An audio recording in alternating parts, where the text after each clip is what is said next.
তো আমি চলে আসলাম আমাদের কলার বাগানে। এখান থেকে কলা গাছ কেটে নিয়ে আমি কি জিনিস আবিষ্কার করব দেখবেন। তো এই যে দেখেন এই জিনিসটা, এটা দিয়ে কিন্তু মাছ ধরা যায় খুব সহজেই। তো আমি এটা এখান থেকে কাটে নিয়ে বানাবো। তো এই জিনিসটা আজকে বানিয়ে দেখবো। এটা আমি আরো ভিডিও দেখছিলাম ইউটিউবের মধ্যে, এই জিনিসটার মধ্যে নাকি অনেক মাছ ধরা যায়। তো আজকে এটা আমি বানিয়ে দেখবো সত্যি কি এটার মধ্যে মাছ আটকায়। আপনারা তো জানেনই আমি কত রকমের মাছ ধরার কত টেকনিক জিনিস বানাই, কারণ সবকিছু দেখে দেখে আমার বানানোর একটা মজাই আলাদা। তো এর লাগে আজকে আমি এই জিনিসটার বাকি রাখার দরকার কি, তার জন্য আমি চলে আসলাম কলার বাগানে। এসে দেখতে পাচ্ছেন আমি কুল নিলাম, এই জিনিসটি এখন আবিষ্কার করব, বানাবো, বানিয়ে দেখবো এর মধ্যে কি বড় বড় মাছ আছে। এর লাগে দেখতে পাচ্ছেন কলা গাছ থেকে আমি দুইটা খুল কেটে নিয়ে এটাকে চলে যাইতেছি আমার সেই আস্তানা। এগুলো সাইডে রেখে দিলাম। এখন আমার লাগবে বাঁশের কয়েকটি টুকরো। তো এখন আমি সাইজ মতো করে আমার টুকরোগুলি করে নিব, কারণ এতে খুব সহজ হবে। তো ছোট ছোট করে পিস পিস করে আমি সেই সাইজ মতো ছোটগুলো করে নিলাম আমার সেই বাঁশের টুকরোগুলি। আপনারা এইভাবে ট্রাই করে দেখতে পারেন। অবশ্যই আমি মনে করি এটা খুব ভালো ধরনের একটা কাজ করা যাবে। আমি জানি না মাছ ধরলে কেমন হইব বা বেশি বেশি বাঁশ আটকেবে কিনা, তা আমি জানি না। তো তারপর আপনাদেরকে বানিয়ে দেখাবো, আমিও দেখবো ট্রাই করে এটার মধ্যে কি মাছ ঢুকে নাকি এমনি এটা ফালতু একটা জিনিস। তো বানিয়ে দেখাবো আপনাদেরকে। তো দেখতে পাচ্ছেন আমি খুব যত্ন করে জিনিসটি বানাইতেছি। তো আমার সেই খাড়িগুলো বানানি শেষ। তো এখন দেখতে পাচ্ছেন সে দুইটি খোলা লড়িছিলাম কলা গাছে, সেই দুটি খোলাকে এক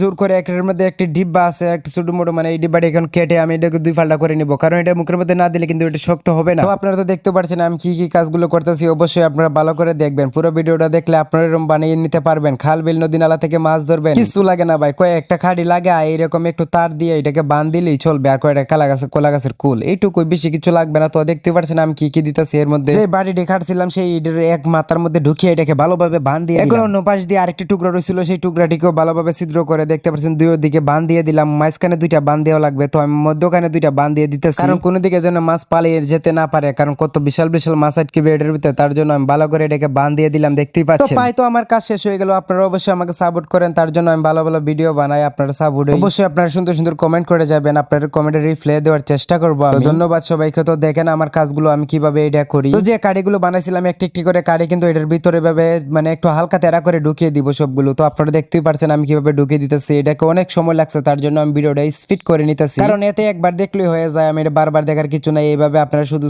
সিদ্ধ গুলো করে এটা ছোট ছোট করে এটা ভালোভাবে ঢুকিয়ে নিলেই চলবে। তো অবশেষে দেখতে পাচ্ছেন আমার এটা কিন্তু অলরেডি হয়ে গেল। তো ওখানে এটা নিয়ে চলে যাব আমি সেই বিলের মধ্যে, নিয়ে ফাটিয়ে দিব, আর এর ভিতরে মাছ ঢুকবে বড় বড়। দেখতে পাচ্ছেন খুব সুন্দর কিন্তু সাইজ মতো আমি এটা বানিয়ে নিলাম। আশা করি এর থেকে ভালো আর হবে না, কারণ অনেক ভালো করে আমি এটা বানাইছি। তো এখন চলে যাব আমি এটা নিয়ে আমার সেই বিলে। আমার আবিষ্কার বলে কথা, এটা তো ভালো হওয়ার কথাই। তো আমি ইউটিউবের মধ্যে ভিডিও দেখছিলাম এইভাবে মানুষে বানায়, তার জন্য আমি নিজে নিজে এটা বানাইছি, দেখে বানাই নাই কারোটা। তো চলে যাব আমি এখন এটা সেই বিলের মধ্যে রাখতে, আর ভরে আনবো বড় বড় বড় বড় কাতলা রৌ মাছ। তো দেখতেই পারবেন আপনারা। তো দেখতে পাচ্ছেন আমার সেই বিলের কাছাকাছি চলে এসেছি। এখানে গিয়ে এখন আমি এটাকে পাঠিয়ে দিব। তো এখানে আমি একটা ভালো একটা জায়গা পাইছি, দেখতে পাচ্ছেন শাপলা ফুলের পাতাও রয়েছে জায়গা। তো এই জায়গার মধ্যে আমি এটা একটু ভিতর ভাবে ঢুকিয়ে দিব, কারণ এটা এই জায়গার মাঝে রাখলে আমি মনে করি